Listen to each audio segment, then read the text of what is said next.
अरे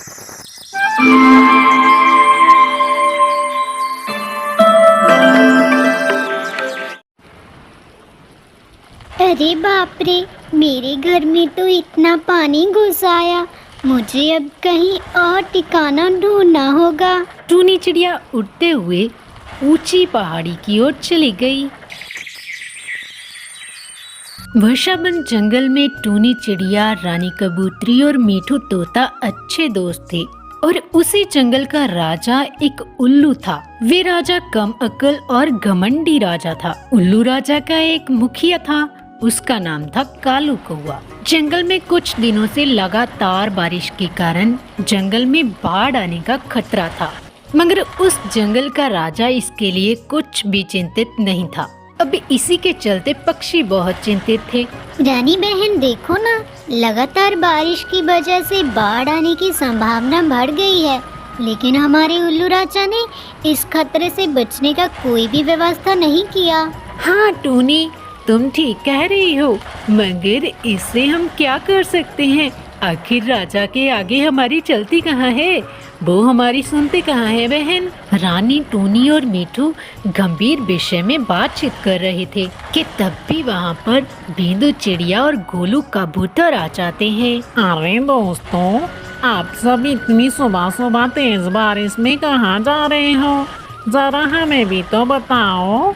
हाँ मीठू भैया, मैं और गोलू भैया तो राजा जी के यहाँ राजमहल में जा रहे हैं। बिंदु बहन, क्या राजा जी हमारी बात सुनेंगे? मुझे तो खड़ूस राजा जी से बहुत डर लगता है बहन। अरे रानी बहन, डर किस बात का? हक की बात करते समय कभी डरना नहीं चाहिए बहन। बिल्कुल सही बात कही है बिंदु बहन आपने। हम चलेंगे आपके साथ, मगर ये तो बताओ आखिर बात क्या है? किस बात के विषय में बात करनी है अपने राजा जी से? हाँ टूनी बहन, बात दरअसल यूँ है कि मौसम के जानकर पक्षियों से पता चला है कि इस बार तो बारिश रुकने वाली नहीं है। ये कोई मालूम नहीं कि बारिश कब तक होती रहे। सुनने में तो ये भी आ रहा है कि इस बार बाढ़ आने का खतरा बहुत ज्यादा है टूनी। बस इसी विषय पर हम सभी राजा जी के पास बात करने वाले हैं। मगर बिंदु बहन, क्या राजा जी हमारी बात सुनेंगे? मीठू भैया, वो तो तुम्हारी भी बात सही है, मगर हमारा फर्ज ये है कि हम राजा जी से एक बार बात तो करके देखें, बाकी जो होगा देखा जाएगा। बिंदु बहन, मैं क्या कहता हूँ कि हम राजा जी के पास जाने के सिवाय हम मुखिया के पास चले, क्योंकि हम पहले मुखिया के पास जाकर बात करते हैं, उसके बाद मुखिया कालू राजा जी तक हमारी बात पहुंचा देगा। हाँ, बिल्कुल सही बात कही है गोलू भैया तुमने। हम पहले राजा जी के पास नहीं बल्कि कालू मुखिया के पास चलते हैं। चलो दोस्तों। तो इस तरह काफी देर की मीटिंग के बाद उन सभी ने फैसला किया कि अब वो राजा जी के पास नहीं बल्कि मुखिया कालू के पास जाएंगे। अब सभी पक्षी तेज बारिश में उड़ते हुए कालू कौवे के पास निकल गए। उधर कालू कौवा राजमहल के बाहर छाते के नीचे आराम फरमा रहा था। अब काफी देर तक उड़ने के बाद सभी पक्षी कालू मुखिया के पास आए और टूनी चिड़िया ने कहा, राम राम कालू भैया, कैसे हो आप? तुम मेरा हाल चाल पूछने नहीं आए हो? यकीनन तुम लोगों को मुझसे कोई काम करवाना होगा। क्यों, सही पकड़े ना मैंने? बताओ बताओ। अब कालू कौवे की अचानक से यह बात सुनकर पक्षी बहुत चिंतित थे कि तब भी वहाँ पर जंगल का राजा आया और बोला, क्या हुआ? आप सभी एक जगह पर क्या खिचड़ी पका रहे थे? बताओ जल्दी से। राजा जी, बात ये है कि अब इसके आगे कुछ बोल पाती कि टूनी हकलाने लगी कि तब भी बिंदु चिड़िया बोली, महाराज टूनी की तरफ से माफी चाहते हैं, मगर बात ये है कि हमारी पड़ोस के जंगल के जानकर पक्षियों ने खबर दी है कि ये लगातार होने वाली बारिश कई दिनों तक होती रहेगी। और तो और महाराज, सुनने में ये भी आ रहा है कि जंगल में बाढ़ आने की संभावना बढ़ गई है।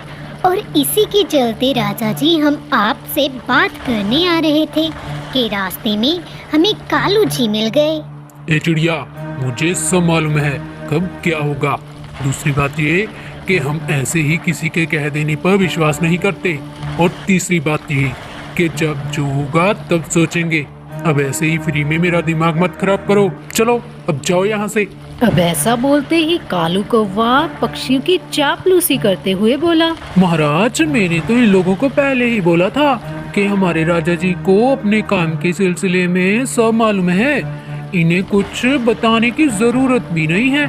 मगर भाई ये लोग मानते कहाँ हैं? ये तो अपने आप को स्मार्ट मानते हैं, स्मार्ट। अब ये सब सुनते ही टूनी, बींदू, रानू, मीठू और गोलू उदास मन से उठ चले।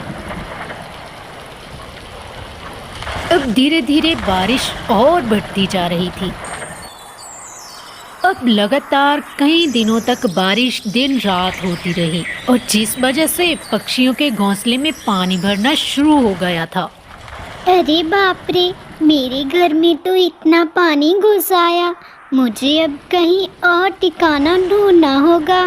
टोनी चिड़िया उड़ते हुए काली गुफा की ओर ऊंची पहाड़ी तरफ चली गई और वहां जाकर उसने देखा कि उसके सभी दोस्त और जंगल के कुछ पक्षी वहां जमा थे।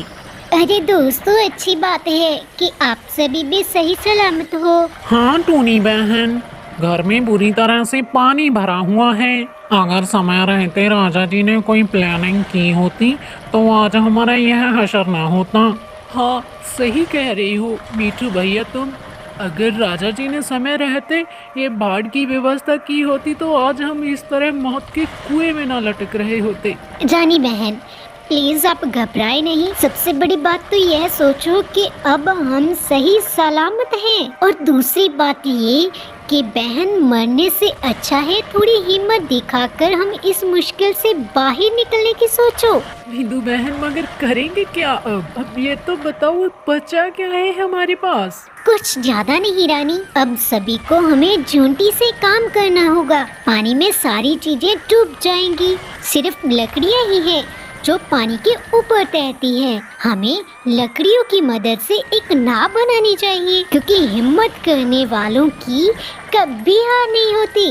बिंदु की यह बात सुनकर सभी पक्षी सहमत थे और अब सभी पक्षी पूरी मेहनत से एकजुट होकर नाव बनाने लगे। और उधर दूसरी तरफ कालू मुखिया के घर भी पानी घुस गया था, मगर कालू कौवा सो रहा था।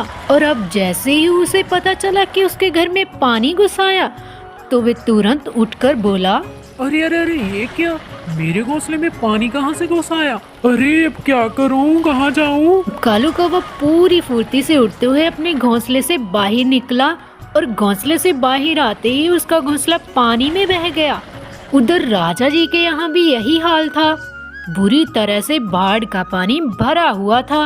ओह, ये क्या हो गया? अच्छा रहता मैं पक्षियों की बात मानी होती, आज इतना नुकसान न होता। उधर दूसरी तरफ पक्षियों ने नाव तैयार कर ली थी। अब सभी पक्षी नाव में सवार होकर जंगल की ओर निकल पड़े। अब जंगल में बचे कुचे और पक्षी भी नाव में सवार होते गए। उधर कालू कौवे का घोंसला पानी में बह गया था, जिसके कारण वे घर से बेघर हो गया और वे एक टहनी पर बैठा हुआ था कि तब भी उसे सभी पक्षी नाव पर आते हुए दिखाई दिए। अरे साथियों, मुझे बचा लो प्लीज, वरना मैं तो पानी में बहकर मर जाऊंगा। कोई जरूरत नहीं है कालू मुखिया जी, अब जाओ यहाँ से तुम भी। अब आपको पता चला मुखिया जी कि हम किस मुसीबत के बारे में बात कर रहे थे। तुम्हारी हेल्प अब हम ना करें तो अब तुम बताओ, तुम्हें कैसा लगेगा? टूनी बहन, मैं आप सभी से माफी मांगता हूँ, मुझे ऐसा नहीं करना चाहिए था। टूनी बहन, नफरत को जितना फैलाओ उतनी बढ़ती जाएगी। सबसे बड़ी बात ये है कि अब कालू मुखिया जी भी मुसीबत में है। अगर अब हमने इसकी हेल्प ना की तो इसमें और हमें फर्क ही क्या रह जाएगा बहन? बिंदु चिड़िया पूरे जंगल में समझदार और नेक दिल पक्षी थी। अब कालू कौवा भी नाव में सभी पक्षियों के साथ सवार हो चला। जंगल में बाढ़ का पानी बढ़ते जा रहा था। अब सभी पक्षी राजमहल की ओर निकल पड़े और राजमहल के सामने आते ही बिंदु चिड़िया बोली, साथियों, सभी पक्षी तो आ गए, मगर राजा जी कहीं किसी मुसीबत में तो नहीं है? हाँ बिंदु बहन, हो सकता है राजा जी राजमहल में ही घिर गए हों। गोलू भैया, तुम और कालू राजमहल में चले जाओ। अगर राजा जी वहाँ हुए तो आप दोनों राजा जी को बाहर ले आना। हम सभी पक्षी यहाँ पर आपका इंतजार करेंगे। अब गोलू और मुखिया कालू निकल पड़े। गोलू कबूतर, आप सब कैसे हो? और हमारे वर्षावन के जंगलवासी सब ठीक तो है? भगवान की दया से सब अच्छा है महाराज। अब आप भी चलें हमारे साथ। सभी पक्षी बाहर आपका इंतजार कर रहे हैं। जी महाराज, हम आपको ही लेने आए थे यहाँ से। प्यारे पक्षियों, मुझे समझ नहीं आ रहा मैं आप लोगों से किस मुंह से माफी मांगू। मुझे अपने आप पर घिन आ रही है। मैं राजा कहलाने के हकदार नहीं हूँ। मैंने आप लोगों की बात पर जरा सा भी विश्वास नहीं किया और आप लोगों को मूर्ख समझकर वहां से भगा दिया, जबकि सबसे बड़ा मूर्ख तो मैं हूँ, जिसने आप सभी की बात सुनना भी इम्पोर्टेंट नहीं माना। महाराज, अब अपने आप को यूं ही मत कोसो। जब जागो तभी सवेरा।